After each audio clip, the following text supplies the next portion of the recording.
Hello everyone, आज हम बात करने वाले हैं directive principles of state policy, यानी जिसे हम शॉर्ट फॉर्म में डीपीएसपी भी कहते हैं।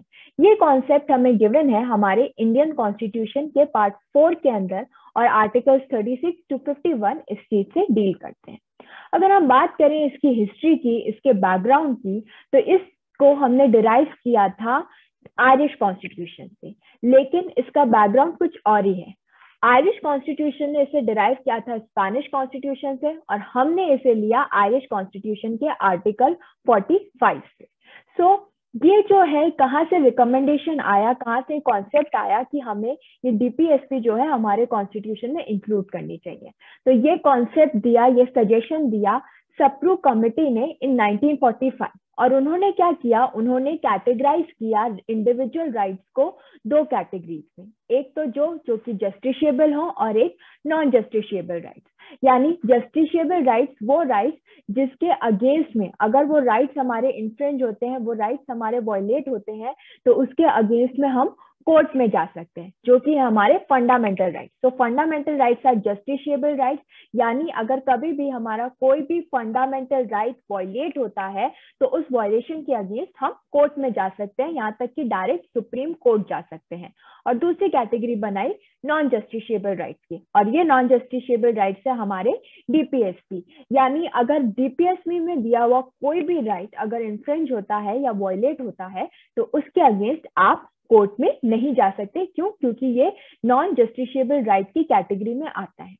साथ साथ इस डीपीएसपी का जो आइडिया था, वो आइडिया ये था कि हम स्टेट को जो है बता सकें। स्टेट के लिए था, it was a kind of instrument of instruction for the state, कि स्टेट जब भी कोई पॉलिसी बना रही है, जब भी कोई लॉ बना रही है, तो वो इन डीपीएसपीज को ध्यान में रखे कि ये जो राइट्स हैं, जो सिटीजन को मिलने चाहिए, जो लोगों को मिलने चाहिए, इन राइट्स को ध्यान में रखे कोई भी पॉलिसी और लॉ बनाए। और इसीलिए इन डीपीएसपी को कंसिडर किया जाता है इंस्ट्रूमेंट ऑफ इंस्ट्रक्शंस, और ये एन्यूमरेटेड थे under government of India act 1935।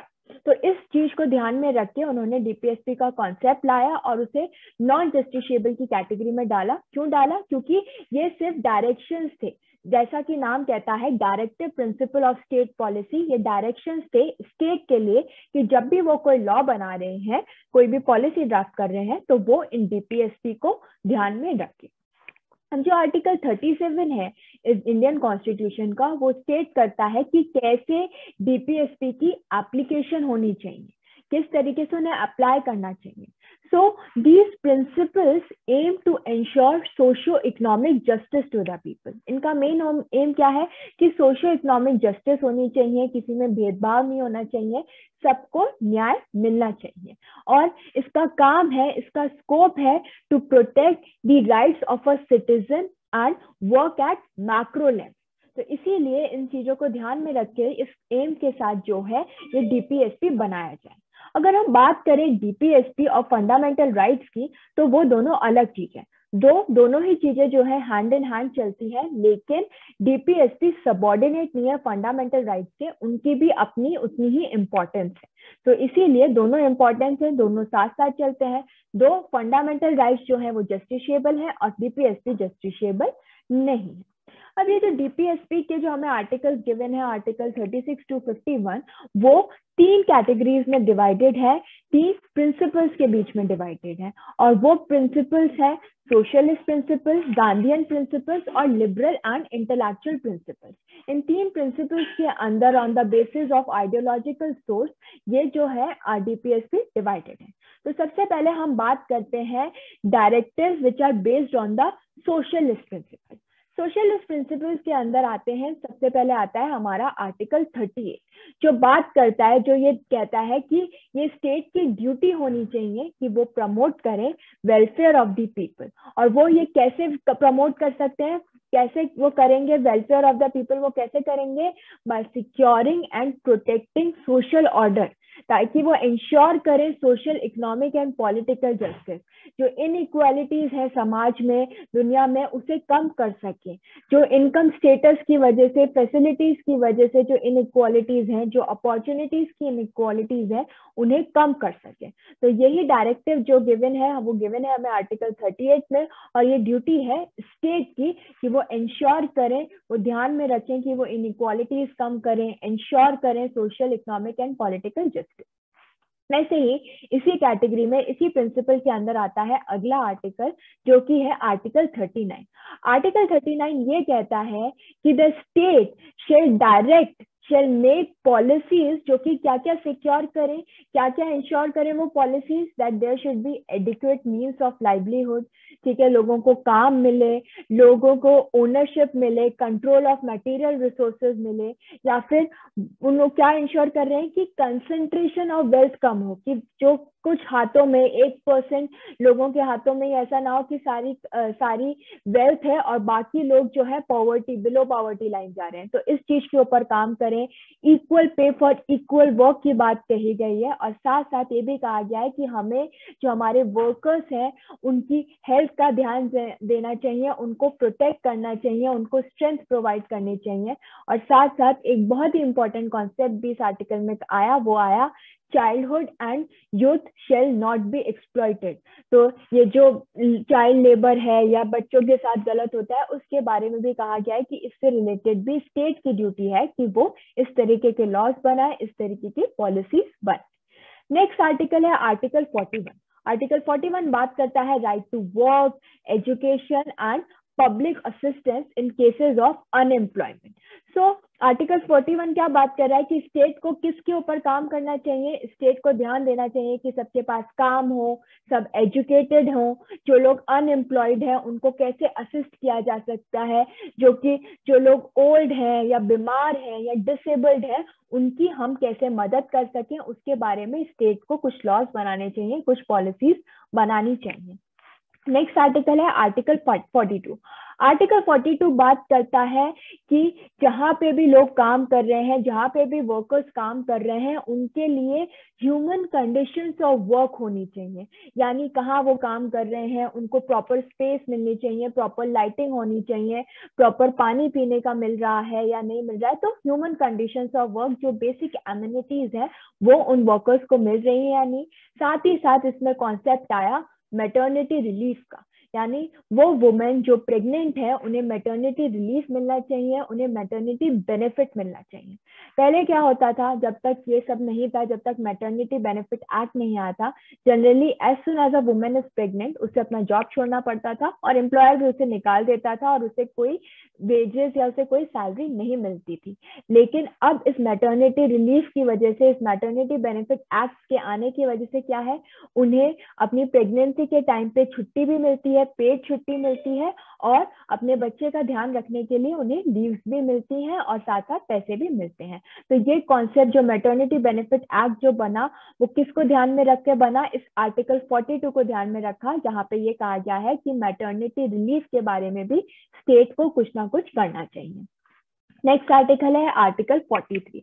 Article 43 ये कहता है कि स्टेट की ड्यूटी होनी चाहिए कि वो इंश्योर करे कि सबको वेजेस मिल रही है, सबको लिविंग वेजेस मिल रही है, सब लोग एक डिसेंट स्टैंडर्ड ऑफ लाइफ जो है वो लीड कर रहे हैं, ढंग से रह पा रहे हैं, ढंग से एक बेसिक एमिनिटीज के साथ वो रह पा रहे हैं। इसके बाद आया आर्टिकल 43A, जो कि ये कहता है कि स्टेट को स्टेप्स लेने चाहिए to secure participation of workers in the management of industries. यानी वर्कर्स के राइट के बारे में इसमें बात हो रही है, लेबर लॉज के बारे में, जहाँ पे ये कहा रहा है कि वर्कर्स का भी राइट होना चाहिए, क्योंकि वर्कर्स जब वहां काम कर रहे हैं तो उनके पास भी ये राइट होना चाहिए बोलने का, इंडस्ट्री कैसे मैनेज हो रही है उस चीज के बारे में बोलने का। नेक्स्ट आर्टिकल जो इसमें आता है वो है आर्टिकल 47, जो ये कहता है, जो एम्फेसिस देता है पब्लिक हेल्थ के बारे में, न्यूट्रिशन के बारे में, स्टैंडर्ड ऑफ लिविंग के बारे में। क्योंकि अगर ढंग से लोग रह पा रहे हैं, एक बेसिक एमिनिटीज के साथ रह पा रहे हैं, तभी वो ये सोच पाएंगे, न्यूट्रिशन के बारे में सोच पाएंगे। क्योंकि अगर लोग बिलो पॉवर्टी लाइन ले रहे हैं तो उनका तो एम ये होगा कि बस हमें 2 वक्त की रोटी मिल जाए। लेकिन अगर कोई with proper standard of living के साथ रह रहा है तो वो ध्यान देगा अपनी हेल्थ के बारे में, ध्यान देगा अपने न्यूट्रिशन के ऊपर। तो ये सारा था सोशलिस्ट प्रिंसिपल के बारे में। अब हम बात करने वाले हैं नेक्स्ट प्रिंसिपल के बारे में, जो कि है गांधीयन प्रिंसिपल्स। गांधीयन प्रिंसिपल्स में आते हैं आर्टिकल 40। आर्टिकल 40 क्या कहता है? आर्टिकल 40 बात करता है विलेज पंचायत के बारे में, कि स्टेट को क्या स्टेप्स लेने चाहिए कि वो ऑर्गेनाइज करे विलेज पंचायत और सेल्फ गवर्नमेंट की यूनिट्स को इस्टेब्लिश करें। साथ साथ इसमें नेक्स्ट आर्टिकल जो कि है आर्टिकल 43 बात करता है कि स्टेट को क्या ध्यान देना चाहिए कि वो कॉटेज इंडस्ट्रीज को जो है वो प्रमोट करें या फिर कोऑपरेटिव बेसिस पर उन्हें प्रमोट करें, रूरल एरियाज में उन्हें प्रमोट करें। उसके बाद आर्टिकल 43 भी बात करता है voluntary formation of autonomous functioning, यानी जो मैनेजमेंट है कोऑपरेटिव सोसाइटीज की बात हो रही है कि वो कैसे मैनेज हो, कैसे रन हो, उसकी बात हो रही है। तो 43 भी बात करता है कोऑपरेटिव सोसाइटीज की। नेक्स्ट आर्टिकल जो कि है आर्टिकल 46, वो बात करता है एजुकेशन और इकोनॉमिक इंटरेस्ट के बारे में, यानी जो वीकर सेक्शंस हैं या जो ऐसी कम्युनिटीज हैं जो बैकवर्ड कम्युनिटीज हैं, जैसे शेड्यूल कास्ट, शेड्यूल ट्राइब या फिर और जो वीकर सेक्शंस हैं, उनके एजुकेशन को प्रमोट करने की बात करता है, उनके इकोनॉमिक इंटरेस्ट को जो है प्रमोट करने की बात करता है। इसीलिए इसी आर्टिकल से हमारा रिजर्वेशन, जो SC/ST एक्ट्स हैं, ये सब कुछ बनाए गए ताकि उन लोगों को जो बैकवर्ड क्लासेस से हैं, जो वीकर सेक्शन से हैं, उनको हम प्रमोट कर सके। नेक्स्ट आर्टिकल है आर्टिकल 47 जो कि बात करता है पब्लिक हेल्थ के बारे में। ये फोकस करता है कि कैसे स्टेट जो है इम्प्रूव करे पब्लिक हेल्थ, कैसे वो प्रोहिबिट करे इंटॉक्सिकेशन यानी अल्कोहल पीना, शराब पीना, ड्रग्स को जो है वो रोक सके, क्योंकि ये सब चीजें जो है वो इंजूरियस है हेल्थ के लिए। और इसीलिए स्टेट को ऐसे लॉज बनाने चाहिए जहाँ पे वो इन सब चीजों को रोक सके, ड्रिंकिंग हैबिट्स को रोक सके, ड्रग्स का कंजम्पशन रोक सके, जैसे कि जो NDPS एक्ट है, या फिर काफी स्टेट्स में जो है ड्रिंकिंग अलाउड नहीं है। तो ये सब चीजें कहाँ से आती है? इसी आर्टिकल 47 से आती है, जहाँ पे स्टेट की ये ड्यूटी है कि वो इंश्योर करे under the heading to improve public health. Next article है आर्टिकल 48। आर्टिकल 48 बात करता है about prohibiting slaughter of cows, calves and other milk and draught cattle. So इन सब चीजों के कैटल को प्रोटेक्ट करने की, जो एनिमल्स हैं उनको प्रोटेक्ट करने की बात करता है। So these were the Gandhian principles. Now we will be talking about the last set of principles, जो कि है directives which are based on the liberal and intellectual principles. तो इसके अंदर आता है आर्टिकल, सबसे पहले आता है आर्टिकल 44। आर्टिकल 44 बात करता है यूनिफॉर्म सिविल कोड की। अब जैसा कि हम सब जानते हैं कि जो हमारे पर्सनल लॉज हैं वो अलग है।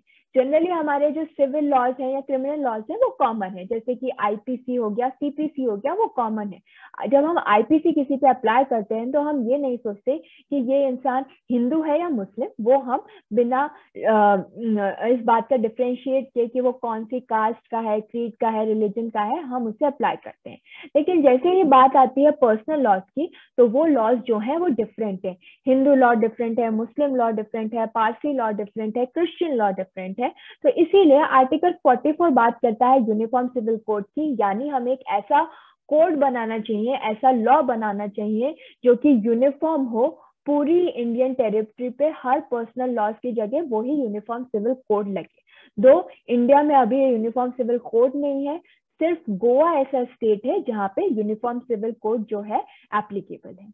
इसके बाद नेक्स्ट आर्टिकल है आर्टिकल 45 जो कि बात करता है अर्ली चाइल्डहुड केयर की और एजुकेशन की। यहाँ कहा जाता है कि एजुकेशन शुड बी देयर, बच्चे का ध्यान रखना चाहिए, हमें एजुकेशन करनी चाहिए for all the children until they attain the age of 6 years। उनके खाने पीने का ध्यान, वो क्या न्यूट्रिशन दे रहे हैं, उन्हें 2 वक्त की रोटी मिल रही है यानी उनका न्यूट्रिशन लेवल कैसा है, इन सब को ध्यान रखने के बारे में बात करता है आर्टिकल 45। क्योंकि आज भी ऐसे बहुत सारे लोग हैं इंडिया में जो कि भूखमरी से मर रहे हैं, तो इसीलिए इस तरीके के DPSP बहुत जरूरी है और ये स्टेट के ऊपर ये ड्यूटी डालती है कि वो इस तरीके के लॉज जो है बनाए। नेक्स्ट आर्टिकल है आर्टिकल 48, जो कि बात करता है about organising agriculture and animal husbandry. तो साइंटिफिक लाइंस पे उसके ऊपर काम करें, कैसे हम एग्रीकल्चर को इम्प्रूव कर सकते हैं, हम एनिमल हस्बेंड्री में क्या कर सकते हैं, इसके बारे में बात करता है। Then next is article 48A, जो कि बात करता है हमारे एनवायरनमेंट को प्रोटेक्ट करने की, हमारे एनवायरनमेंट को इम्प्रूव करने की, फॉरेस्ट को प्रोटेक्ट करने की, वाइल्ड लाइफ सेंचुरीज को प्रोटेक्ट करने की, कि कैसे जो जानवर हैं या जो प्लांट्स हैं, जो पौधे हैं, जो डिफॉरेस्टेशन हो रहा है, कैसे हम अपने एनवायरनमेंट को जो है प्रोटेक्ट करें। इसके बाद बात करेंगे आर्टिकल 49 की, जो कि बात करता है हमारे मॉन्यूमेंट्स के बारे में, कि कैसे जो स्टेट है वो लॉज बनाए, वो पॉलिसीज बनाए कि कैसे वो प्रोटेक्ट करें एवरी मॉन्यूमेंट और हिस्टोरिक प्लेस या ऐसी कोई भी चीज जो हिस्टोरिक इंटरेस्ट की है। नेक्स्ट इज आर्टिकल 50, जो कि बात करता है, और ये बहुत इंपॉर्टेंट है क्योंकि ये कहता है that state shall take steps to separate judiciary from the executive. तो एग्जीक्यूटिव का काम अलग है, जुडिशरी का काम अलग है। एग्जीक्यूटिव का काम क्या है, ये देखना कि लेजिस्लेचर ने जो लॉज बनाए हैं वो ढंग से इम्प्लीमेंट हो रहे हैं या नहीं, ढंग से उन्हें एप्लीकेबल है या नहीं। और जुडिशरी का काम ये है कि अगर वो ढंग से एप्लीकेबल नहीं है या कोई उन्हें मिसयूज कर रहा है, तो उस केस में जुडिशरी देखती है कि किसके साथ गलत है, किसी ने कोई गलत काम तो नहीं किया है, किसी ने कोई ऑफेंस तो नहीं किया है। तो आर्टिकल 50 क्लियरली स्टेट करता है कि ये स्टेट की ड्यूटी है ये इंश्योर करना कि जुडिशरी और एग्जीक्यूटिव जो है वो अलग है in the public services of the state. Then the last article for today's video is article 51. यहाँ पे ये कहा जाता है कि हमें इंटरनेशनल पीस और सिक्योरिटी जो है वो मेंटेन करनी चाहिए। और वो कैसे मेंटेन हो सकती है, वो मेंटेन हो सकती है तभी जब हमारे दूसरे नेशंस के साथ जो है बहुत ऑनरेबल रिलेशंस हो, बहुत अच्छे रिलेशंस हो, हम रिस्पेक्ट करें इंटरनेशनल लॉ को, इंटरनेशनल ट्रीटी को, और एनकरेज